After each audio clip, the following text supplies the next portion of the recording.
Hi everyone and welcome to all. तो आज cover करने वाले हैं लेक्चर नंबर 5 को, जिसमें से जो टारगेट रखे हैं 22 डेज 22 चैप्टर्स को फिनिश करना है। उसी के रेस्पेक्ट में आज जो है डे 5, जिसमें से complete union and it's territory को डिटेल के साथ कवर करेंगे with previous year questions paper. ठीक है, प्रीवियस ईयर क्वेश्चंस पेपर भी देखेंगे, स्पेशली सीएपीएफ के रेस्पेक्ट से क्वेश्चंस देखेंगे कि एक्चुअल में किस पैटर्न में जो है क्वेश्चंस यहाँ से पूछे गए हैं। ठीक है, तो डिटेल यहाँ पे क्लास होने वाले हैं।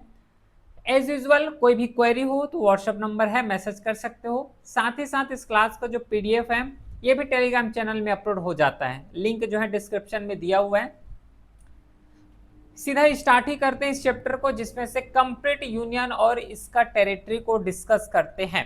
तो सबसे पहले तो अपने को ये पता होना चाहिए कि जो यूनियन है और इसका टेरिटरी, इसका मीनिंग क्या होता है, तभी तो आगे जो है पूरे क्लास को डिस्कस करेंगे ना। यूनियन एंड इट्स टेरिटरी मतलब यहाँ पे क्या करना है कि देखो, एक होता है यूनियन और एक होता है टेरिटरी। दोनों यहाँ पे अलग अलग चीज होते हैं। यूनियन मतलब नॉर्मली जो स्टेट्स हो गया, जैसे कि अभी के रेस्पेक्ट में अगर देखोगे तो टोटल 28 स्टेट्स हैं, तो स्टेट्स को यहाँ पे डिक्लेयर करते हैं। फिर उसका टेरिटरी मतलब यहाँ पे स्टेट तो है ही है, उसी के साथ ही साथ यहाँ पे 8 यूटी भी देखने को मिलता है, यूनियन टेरिटरीज भी है। तो यूनियन और इट्स का टेरिटरी, इसको जो है अपने को कवर करना है डिटेल के साथ। यूनियन मतलब क्या होता है, जैसे कि आपस में स्टेट्स आके मिल गए, ठीक है, तो उसको एक फेडरेशन टर्म यहाँ पे डिफाइन करते हैं। अब जो स्टेट्स हैं, स्टेट का जो अपर हाउस हो गया या फिर जो अपर पोर्शन होगा, जिसको हम लोग सेंट्रल गवर्नमेंट यहाँ पे बोलते हैं, उसको यूनियन कंसिडर करेंगे। डाउट हो रहा है क्या? चलो एक काम करते हैं, सीधा जो है स्लाइड ही में आते हैं, स्लाइड के अकॉर्डिंग पढ़ते हैं। देखो यहाँ पे कहीं पे भी, और एक यहाँ पे प्रो यहाँ पे बता दूं कि इंडिया का जो कॉन्स्टिट्यूशन को देखोगे तो इंडियन के कॉन्स्टिट्यूशन में कहीं पे भी जो है फेडरेशन वर्ड यूज नहीं हुआ है।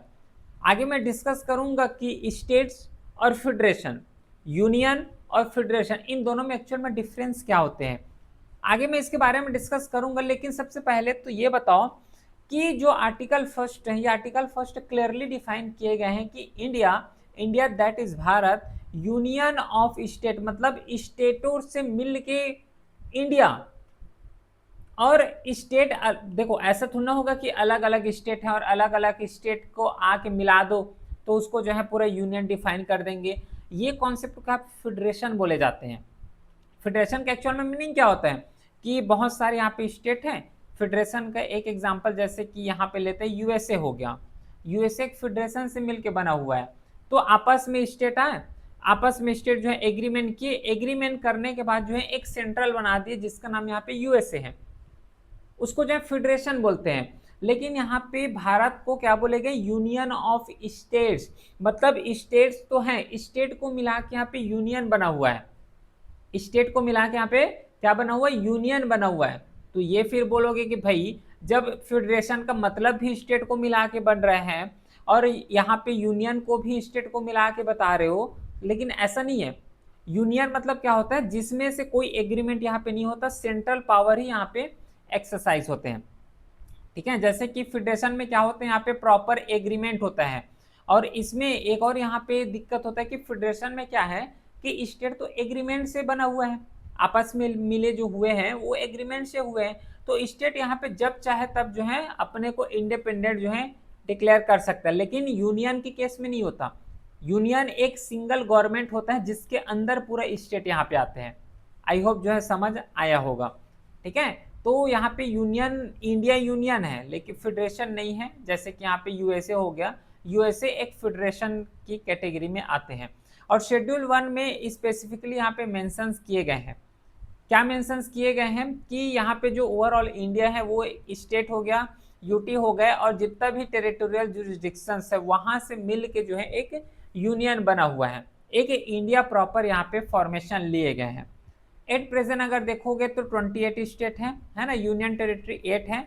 अगर इन टाइम या फिर इन फ्यूचर अगर कोई कंट्री को सेड करते हैं तो वो भी इसी का पार्ट होंगे, इंडिया का ही पार्ट होंगे। तो आई होप जो एक बेसिक्स डेफिनेशन है कि एक्चुअल में बोलते क्या है यूनियन एंड इट्स टेरिटरी, इसका मीनिंग क्या है, ये डिटेल के साथ अब समझ आया होगा। ठीक है। तो जो स्टेट्स होते हैं, पहले तो स्टेट के बारे में डिस्कस कर लेते हैं, फिर यूनियन टेरिटरी के बारे में बताता हूँ। देखो स्टेट्स क्या होते हैं, इसको फेडरल सिस्टम बोलते हैं, जिसको 7th शेड्यूल में मेंशन किया गया है। और कई यहाँ पे जो है डिफरेंसेस होते हैं, जैसे कि स्टेट के बारे में अगर देखोगे, स्टेट के साथ ही साथ अगर यूटी के बारे में देखोगे तो कई डिफरेंसेस यहाँ पे होते हैं। जैसे कि स्टेट में अपने को प्रॉपर चीफ मिनिस्टर के द्वारा रूल किए जाते हैं, लेकिन यूनियन टेरिटरी में अगर देखोगे तो लेफ्टिनेंट गवर्नर, जिसे जो है सेंट्रल गवर्नमेंट के द्वारा अपॉइंट किए जाते हैं, वो यहाँ पे रूल करते हैं, उसके द्वारा इलेक्ट किए जाते हैं। लेकिन यहाँ पे भी एक्सेप्शन है, सॉरी अपॉइंटमेंट किए जाते हैं। लेकिन यूनियन टेरिटरी में भी यहाँ पे एक्सेप्शन है, जैसे कि कुछ स्टेट हो गए, एग्जाम्पल के लिए ले लेते हैं, जैसे कि दिल्ली हो गया, दिल्ली एक एग्जाम्पल के लिए लेते हैं, तो दिल्ली में खुद का यहाँ पे सीएम है ना, खुद का सीएम, मतलब एक्सेप्शन है। लेकिन ब्रॉडली अगर कैटेगराइज करो कि स्टेट और यूनियन टेरिटरी में डिफरेंस क्या होता है, तो स्टेट में प्रॉपर एक चीफ मिनिस्टर होते हैं, यूटी में जो है चीफ मिनिस्टर नहीं होते, लेकिन कई जगह एक्सेप्शन है, जैसे कि जम्मू एंड कश्मीर हो गया, दिल्ली हो गया, यहाँ पे प्रॉपर चीफ मिनिस्टर देखने को मिलता है। सेम रेस्पेक्ट में अगर बात करोगे, स्टेट में जो है प्रॉपर इसका लेजिस्लेटिव काउंसिल्स हो गया, लेजिस्लेटिव असेंबली हो गई, ये सब देखने को मिलता है। लेकिन यूटी में ये सब जो है फिनोमेना नहीं होता, लेकिन इसमें भी एक्सेप्शन है। दिल्ली का ही एग्जाम्पल ले लो, जिसमें से जो है विधानसभा, विधान परिषद देखने को मिलते हैं। ठीक है, जो स्टेट होते हैं ये डायरेक्टली जो है सेंटर के द्वारा रूल नहीं किए जाते, लेकिन जो यूटी है, यूटी डायरेक्ट सेंट्रल गवर्नमेंट के अधीन होते हैं, सेंट्रल गवर्नमेंट के द्वारा यहाँ पे रोल किए जाते हैं। तो अभी तो फिलहाल जो है तीन ही यहाँ पे डिफिनेशन डिफ्रेंशिएट यहाँ पे किए हैं, आगे और यहाँ पे कवर करेंगे। तो जो स्टेट्स हैं, तो स्टेट यहाँ पे फेडरल सिस्टम के फॉर्म में गवर्न होता है। क्या होता है फेडरल सिस्टम, 7th शेड्यूल में मेंशन है, ये डिस्कस किए थे, है ना, इसका क्लास ऑलरेडी हो चुका है। फेडरल सिस्टम का मतलब ये होता है जहां पे सेंट्रल गवर्नमेंट हो, सेंट्रल गवर्नमेंट के साथ स्टेट गवर्नमेंट हो, और स्टेट गवर्नमेंट के साथ यहाँ पे लोकल गवर्नमेंट हो, और इन सब में जो है पावर का डिवीजन होना चाहिए। सेंट्रल गवर्नमेंट का पावर अलग होगा, स्टेट गवर्नमेंट के पावर अलग होंगे, लोकल गवर्नमेंट के पावर अलग होंगे, और ये सब पावर जो है, इस सब पावर को जो है 7th शेड्यूल में मेंशन किए हुए हैं। ठीक है, तो ये स्टेट होता है जिसको 7th शेड्यूल में मेंशन किए गए हैं उसके पावर्स को। लेकिन इसी का जस्ट एक और होता है जिसको यूनियन टेरिटरी बोलते हैं, जिसको सेंट्रल गवर्नमेंट के द्वारा रूल किए जाते हैं। और ये भी याद रखना, यूटी का जो है खुद का हाई कोर्ट नहीं होता, लेकिन यहाँ पे एक्सेप्शंस हैं, है ना। स्टेट गवर्नमेंट में अगर देखोगे तो हर एक स्टेट में जो है यहाँ पे हमें हाई कोर्ट देखने को मिलता है। कुछ स्टेट ऐसे हैं कि 2 स्टेट आपस में मिलकर जो है हाई कोर्ट को शेयर करते हैं, लेकिन वहां पे भी एक्सेप्शन होता है। लेकिन मेजोरिटी जो अगर देखोगे तो जो स्टेट होते हैं ना, स्टेट का पर्सनल एक खुद का हाई कोर्ट होता है। अब ऐसा नहीं कि खुद का हाई कोर्ट है मतलब गवर्नमेंट कुछ भी मनमाना तरीके से रूल ला लिए, रेगुलेशन ला लिए, और उसको जो है कोई चेक्स एंड बैलेंस नहीं कर रहे हैं। बोलने का मतलब ये है कि खुद का हाई कोर्ट है, मतलब स्टेट के जुरिस्डिक्शन में जितना भी यहाँ पे डिस्प्यूट होता है, डिस्प्यूट जो रिड्रेसल मैकेनिज्म होता है, वो हाई कोर्ट में यहाँ पे सुलझाए जाते हैं।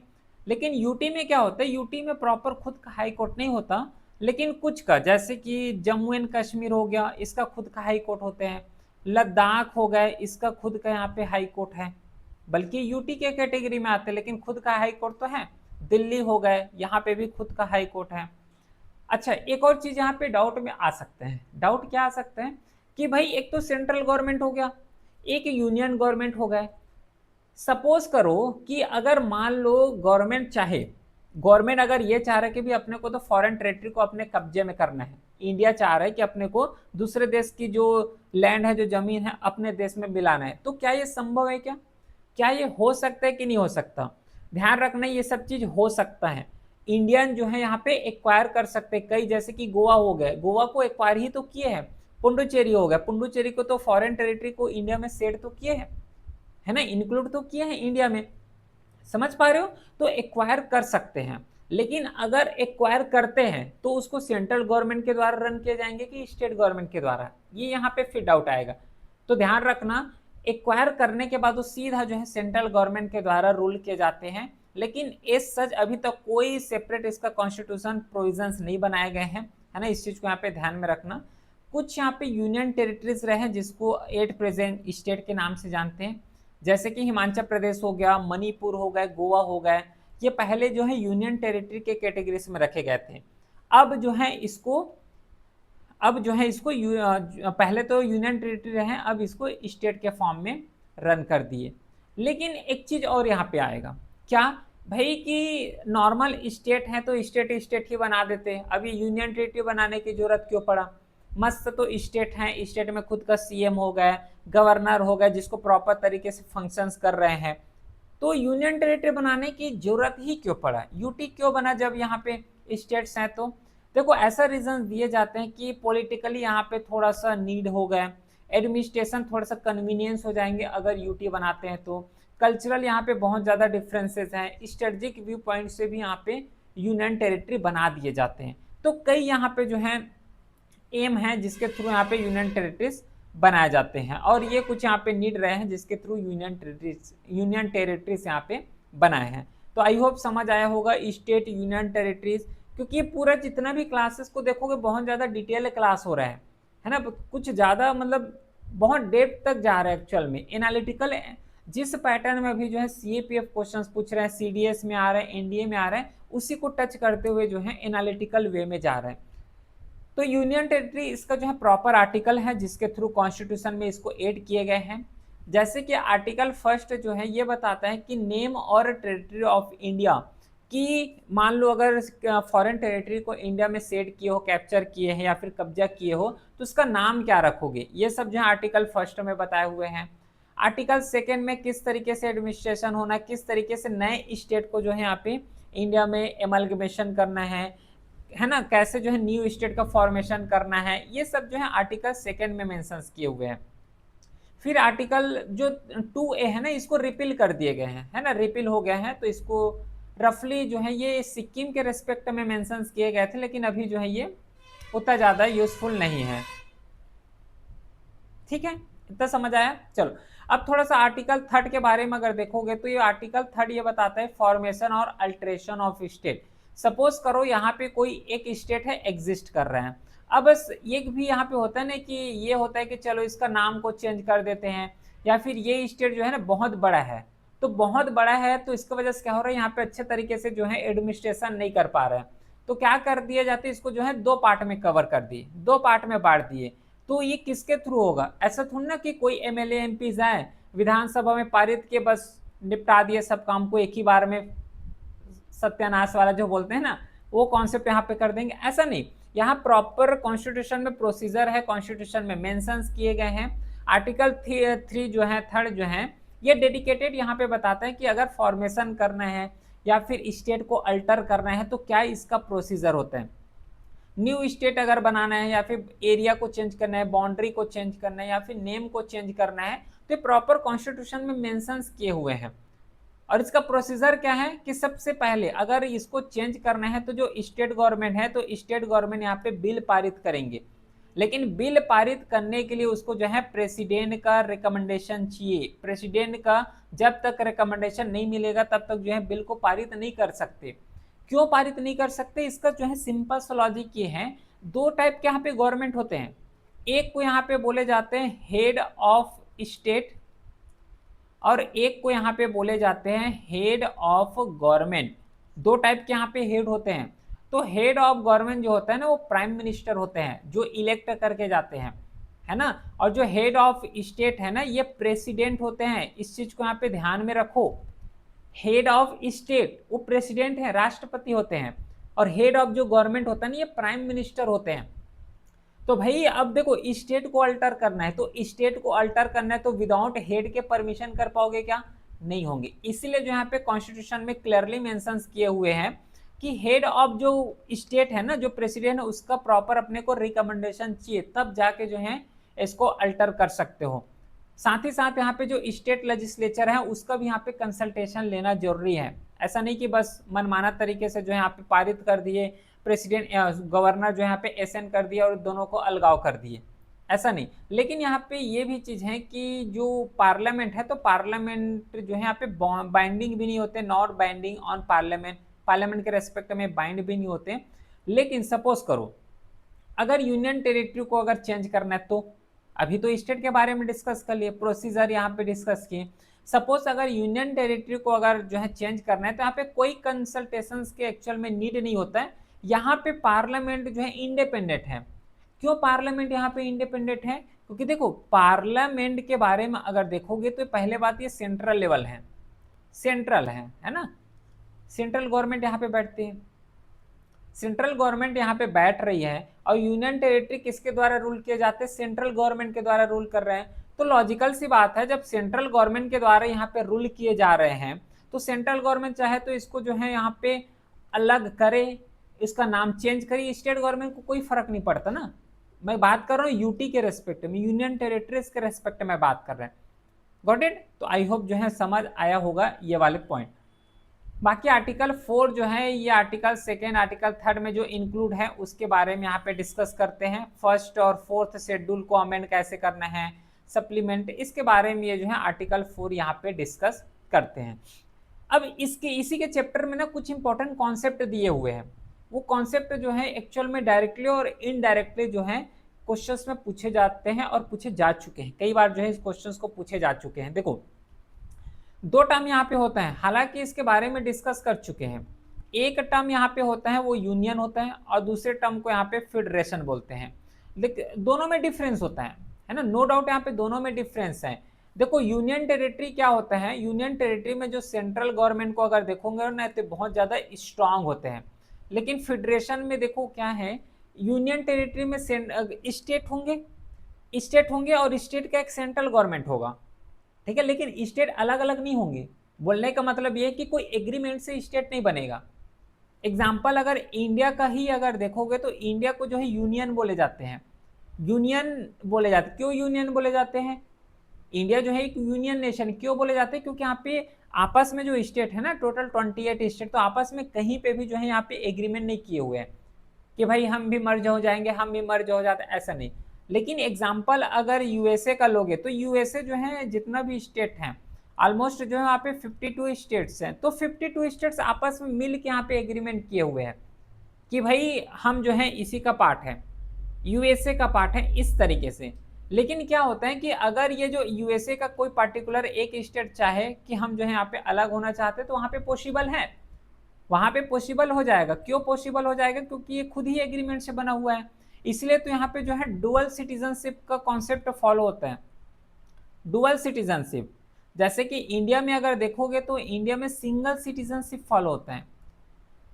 डिफरेंस क्या होता है? जो फेडरेशन होता है ना वहाँ पे डुअल कॉन्सेप्ट इसलिए है यूएसए में, इसलिए डुअल कॉन्सेप्ट यहाँ पे फॉलो होता है क्योंकि एक तो खुद स्टेट होंगे, और दूसरा जो है यूएसए होंगे जो कि फेडरेशन यहाँ पे फॉर्म करेंगे।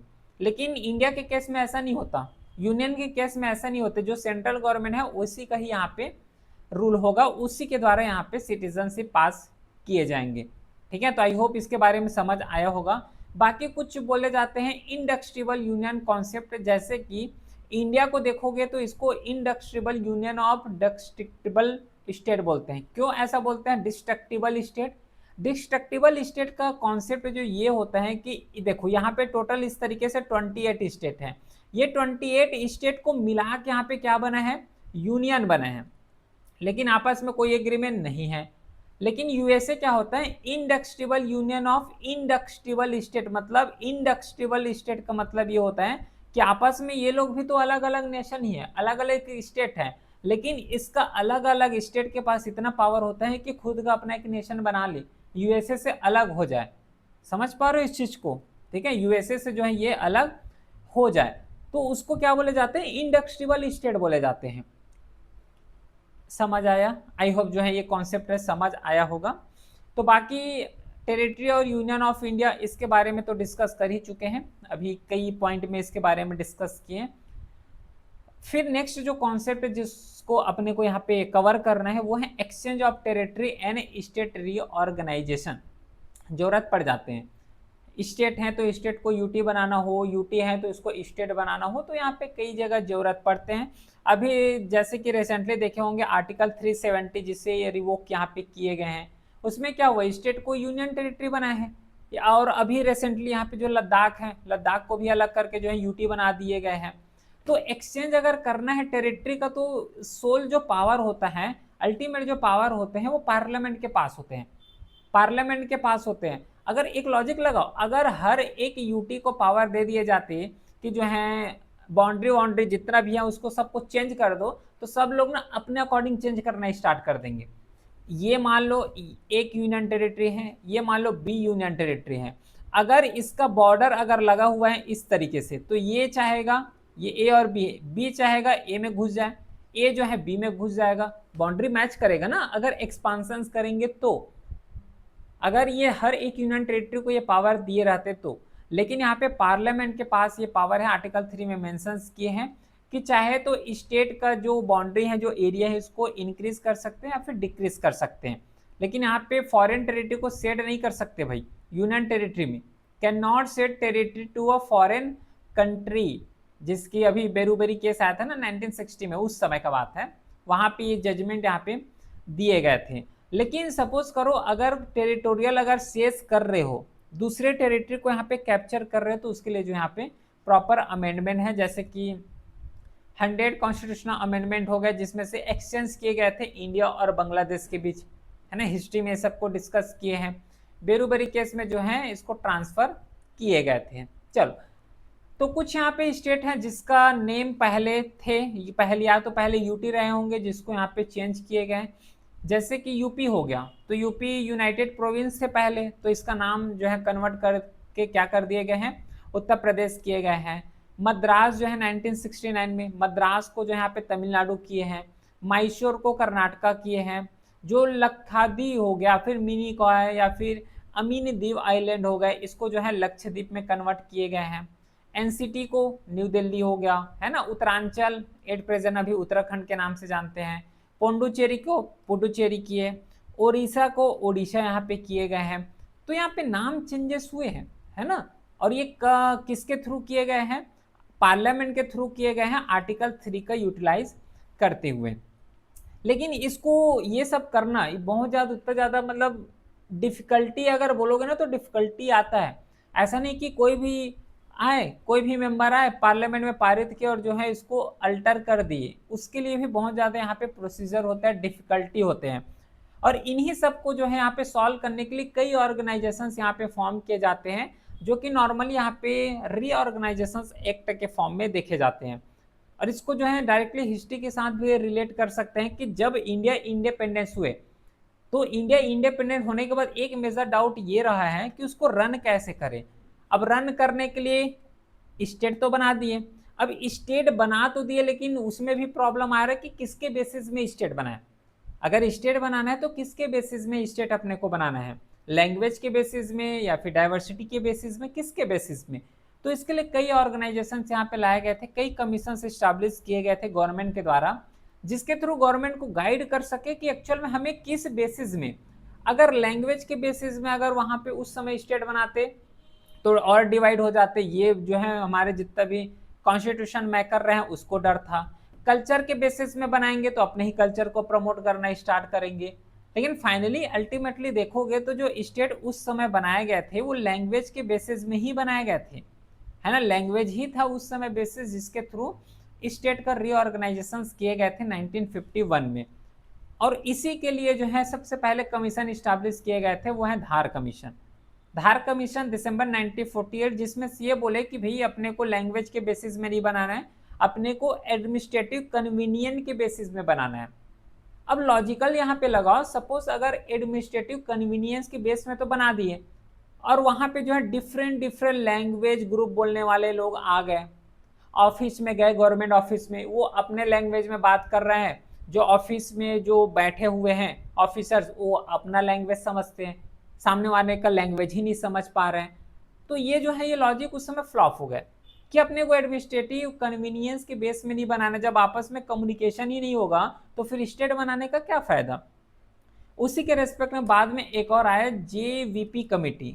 जेवीपी में जे मतलब जवाहरलाल नेहरू हो गए, पी मतलब यहाँ पे जो है पत्ताभी सीतारमैया हो गए, और ये जो वी है ना, वी का मतलब वल्लभ भाई पटेल हो गए। तो तीनों को मिला के जो यहाँ पे जेवीपी कमेटी बनाए, इन्होंने भी जो लैंग्वेज के बेसिस को रिजेक्ट किए।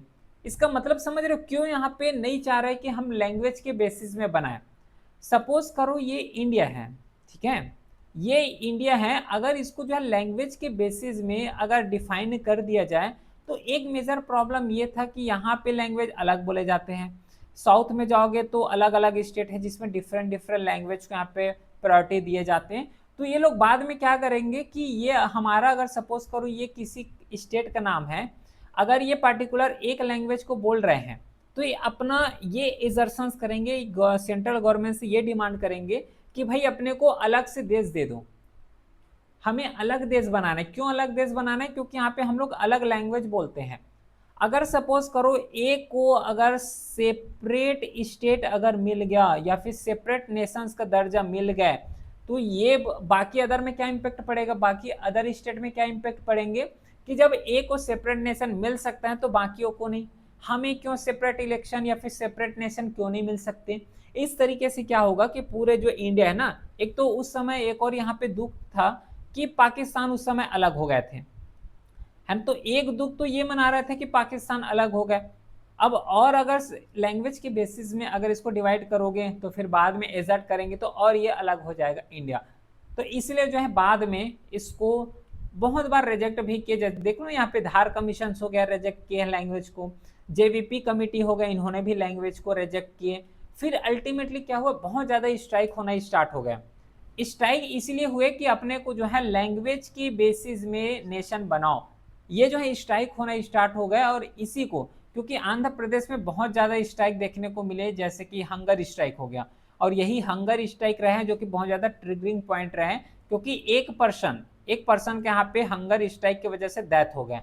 जैसे ही पर्सन का डेथ हुआ तो वहाँ पे बहुत ज़्यादा यहाँ पे हलचल बोलते हैं या फिर बहुत ज़्यादा स्ट्राइक होने यहाँ पे स्टार्ट हुए।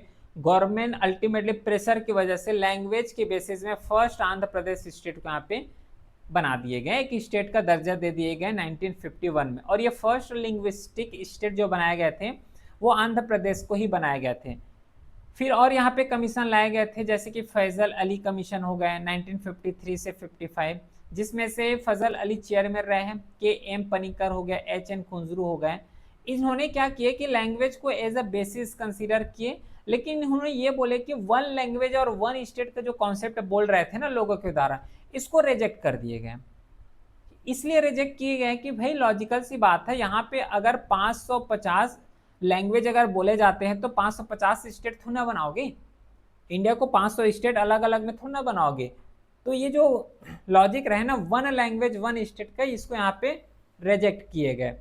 फिर उसके साथ जो है नॉर्मली फिर आउटकम ये दिए गए कि स्टेट रीऑर्गेनाइजेशन एक्ट लाए गए थे, जिसमें से उस समय फर्स्ट टाइम जब स्टेट रीऑर्गेनाइजेशन एक्ट लाए गए थे 1956 में, तो 14 स्टेट और 6 यूनियन टेरिटरी को यहाँ पे बनाए गए थे उस समय। तो ये कुछ स्टेट्स हैं, यूनियन टेरिटरी हैं जो यहाँ पे लिखा गया है। नॉर्मली स्टेट और यूनियन टेरिटरी के बारे में ये बताया गया है कि जो महाराष्ट्र और गुजरात है ये बाइफर्केशन किए गए थे 1960 में।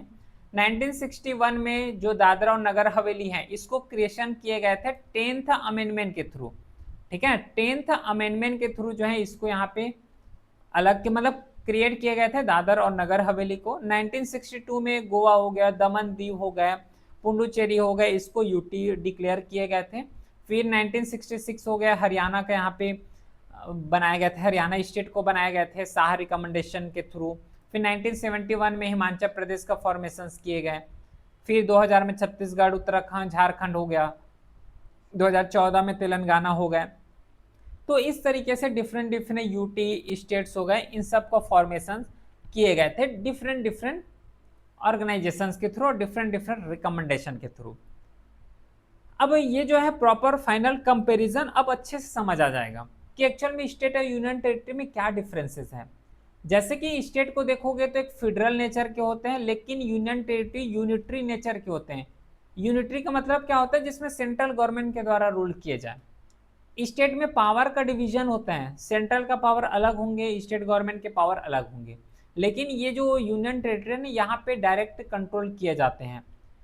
देखो स्टेट के पास बहुत ज़्यादा यहाँ पे ऑटोनॉमी मिलता है। क्यों ऑटोनॉमी मिलता है? क्योंकि इसका प्रॉपर स्ट्रक्चर डिफाइन किए गए हैं, जो पावर होते हैं तो पावर का स्ट्रक्चर को डिफाइन किए गए, इसलिए बहुत ज़्यादा ऑटोनॉमी स्टेट्स के पास होते हैं। लेकिन यूनियन टेरिटरी के केस में इतना ज़्यादा ऑटोनॉमी नहीं मिलता। इसलिए नहीं मिलते क्योंकि सीधा तो डायरेक्ट सेंट्रल गवर्नमेंट के अंडर आ रहे हैं ना। फिर यूनिफॉर्मिटी देखने को मिलेगा एडमिनिस्ट्रेटिव सेटअप में, हर एक स्टेट में रफली जो है यूनिफॉर्मिटी बहुत हद तक सिमिलर ही होते हैं। लेकिन यूटी का अगर बात करोगे तो हर जगह जो है अलग अलग मेंबर देखने को मिलेंगे। एडमिनिस्ट्रेटिव सेटअप भी बहुत ज़्यादा यहाँ पे डिफरेंट डिफरेंट देखने को मिलेंगे। गवर्नर जो यहाँ पे कॉन्स्टिट्यूशनल हेड होते हैं अगर स्टेट का बात करोगे तो, और यूटी में लेफ्टिनेंट गवर्नर हो गए या फिर चीफ कमिश्नर हो गए, एडमिनिस्ट्रेटर हो गए, जो सीधा सेंट्रल गवर्नमेंट के द्वारा अपॉइंट किए जाते हैं। स्टेट गवर्नमेंट में क्या होता है कि स्टेट गवर्नमेंट में जो स्टेट लेवल में जो लेजिस्लेचर होते हैं उसके द्वारा, स्टेट लेजिस्लेचर हो गया, लेजिस्लेटिव असेंबली हो गया, उसके द्वारा रूल बनाए जाते हैं। यूनियन टेरिटरी में सीधा जो पार्लियामेंट है तो पार्लियामेंट के द्वारा यहाँ पे रूल को डिफाइन किए जाते हैं, रूल बनाए जाते हैं। समझ आया स्टेट और यूनियन टेरिटरी में क्या डिफरेंस होते हैं। बाकी ये सब वही अभी जो बताया वही चीज़ यहाँ पे लिखा हुआ है। कुछ हाई कोर्ट ऐसे होते हैं जो कॉमन है, जैसे कि अंडमान एंड निकोबार आइलैंड देखोगे तो इसका कलकत्ता हाई कोर्ट पड़ता है, लक्षद्वीप का केरला हाई कोर्ट पड़ता है, चंडीगढ़ का जो है पंजाब और हरियाणा हाई कोर्ट पड़ते हैं। तो एटलीस्ट हाई कोर्ट के बारे में अपने को पता होना चाहिए, है ना। दिल्ली हाई कोर्ट को 1966 में इस्टेब्लिश किए गए थे, और ये केवल ऐसा यूटी है जिसका खुद का सेपरेट हाई कोर्ट देखने को मिलेगा। किसका? दिल्ली का। दिल्ली एट प्रेजेंट अगर देखोगे तो यूटी के कैटेगरी में आता है, लेकिन इसका खुद का यहाँ पे हाई कोर्ट है, पर्सनल हाई कोर्ट अपने को देखने को मिलता है। अच्छा, सुप्रीम कोर्ट जो यहाँ पे इस्टेब्लिश किए गए थे ना, तो सुप्रीम कोर्ट को फर्स्ट टाइम इस्टेब्लिश किए गए थे कलकत्ता में। कलकत्ता में जब ब्रिटिशर्स के द्वारा रेगुलेटिंग एक्ट लाए गए थे, तो रेगुलेटिंग एक्ट 1773 के थ्रू जो है फर्स्ट टाइम 1774 में कलकत्ता में अपना एक सुप्रीम कोर्ट इस्टेब्लिश किए गए थे। अभी के रेस्पेक्ट में वो सुप्रीम कोर्ट जो है न्यू दिल्ली में जो है ट्रांसफर हो गया, लेकिन उस समय जो है सुप्रीम कोर्ट को इस्टेब्लिश किए गए थे। अगर डिफरेंसेस बात कर लिए जाए दिल्ली का, पुडुचेरी का और जम्मू एंड कश्मीर का, जब जैसे ही जो है 370 इन्वोक किए गए थे, तो मैक्सिमम अगर नंबर देखोगे सीट असेंबली 70 है, और ये आर्टिकल जो 239 के थ्रू गवर्नर किए जाते हैं दिल्ली को। पुडुचेरी को 239 आर्टिकल ए के थ्रू, है ना, 239 आर्टिकल इसके थ्रू यहाँ पे कवर किए जाते हैं। बाकी तो नॉर्मली लिखा बस हुआ है, एक बार अपने लेवल में पढ़ सकते हो, क्योंकि उतना ज़्यादा ये टफ नहीं जाएगा, है ना, क्योंकि हर एक रेस्पेक्ट में तो बात कर लिए हैं इन सब चीज़ का। फाइनल अब थोड़ा सा इंटर करते हैं प्रीवियस ईयर क्वेश्चंस पेपर को, और ये देखते हैं कि एक्चुअल में किस पैटर्न में यहाँ से क्वेश्चंस मिले हैं, किस पैटर्न में जो है क्वेश्चंस यहाँ से पूछे जाते हैं। जैसे देखो ये जो है 2018 का क्वेश्चंस है, 2018 में ये पूछे गए थे। बताना तो एक बार थोड़ा सा वीडियो को पॉज करना, और ये सब डिस्कस किए हुए हैं, है ना, सब लोगों से बन जाना चाहिए भाई, इसी क्लास का ही है, कहीं से बाहर से नहीं पूछे हैं। वीडियो को एक बार थोड़ा सा पॉज करो, पॉज करने के बाद बताओ कि एक्चुअल में इसका करेक्ट आंसर क्या होगा। Sikkim became an associated state of union territory या फिर यूनियन थ्रू, किसके थ्रू जो है यहाँ पे बनाए गए थे? तो ये बनाए गए थे कॉन्स्टिट्यूशन 35 अमेंडमेंट एक्ट 1974। तो करेक्ट आंसर इसका सी हो जाएगा। ये क्वेश्चन देखो, धार कमीशन देखो, इसके बारे में भी डिस्कस किए हैं। इसमें बोले गए हैं कि to study the classification of state, classification of state ने ये रीऑर्गेनाइजेशन के लिए यहाँ पे काम किए थे, क्लासिफिकेशन करने के लिए काम नहीं किए गए थे। पहला तो ऐसे गलत कर दो। सेकेंड है to recommended whether state can be reorganise on linguistic basis, ये जो है बिल्कुल करेक्ट आंसर होगा, बी जो है बिल्कुल करेक्ट है। ये 2012 में पूछे गए थे।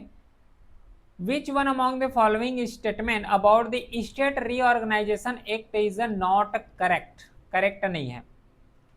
पहला, the act deal with redrawing the boundary को रिड्रॉल नहीं करना था, ये ऑर्गेनाइजेशंस करना था, मतलब न्यू स्टेट का फॉर्मेशंस करने थे।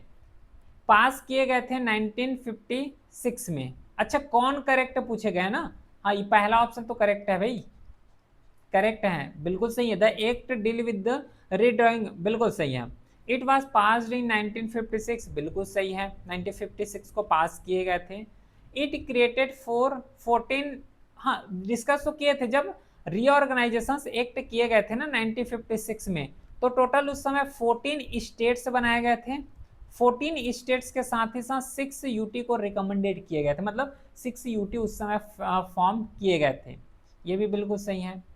डी ऑप्शन है the state boundary were draw for administrative convenience, administrative convenience के बेसिस में नहीं ड्रॉ किए गए थे, ये लैंग्वेज के बेसिस में ड्रॉ किए गए थे।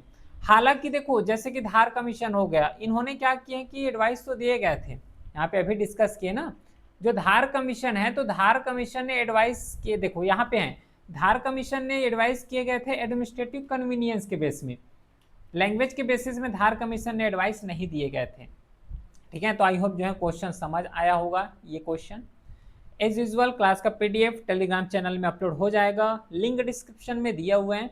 फिर मिलते हैं नेक्स्ट क्लास में, तब तक के लिए thank you, well done, have a great day.